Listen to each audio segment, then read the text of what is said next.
मे महिन्यात पेट्रोलचा भडका, सामान्यांना चटका। मे 2026 संपायच्या आधीच देशभरातील वाहन चालकांना मोठा धक्का बसलाय।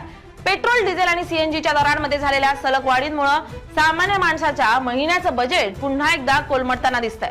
15 मे 2026 पासून सुरू झालेल्या इंधनाच्या दरवाढीमुळे पेट्रोल आणि डिझेलचे दर जवळपास 7.5 ते 8 रुपये प्रति लिटरनं वाढल्यात। अनेक वर्षांपासून स्थिर असलेल्या दरांनंतर इतक्या कमी वेळात झालेली ही मोठी वाढ लोकांसाठी चिंतेचा विषय बनली आहे।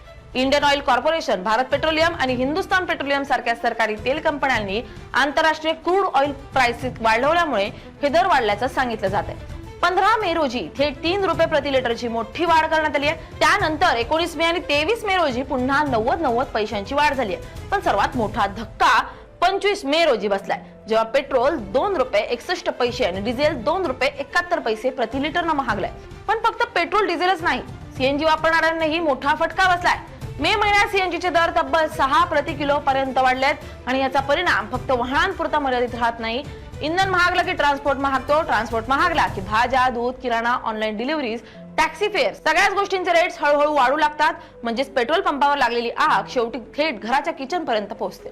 या इंधनाच्या दरवाढी मागे अनेक मोठी जागतिक कारणे आहेत। भारतातील सिटी गॅस डिस्ट्रीब्युटर्स मोठ्या प्रमाणात इम्पोर्टेड लिक्विफाईड नॅचरल गॅसवर अवलंबून असतात।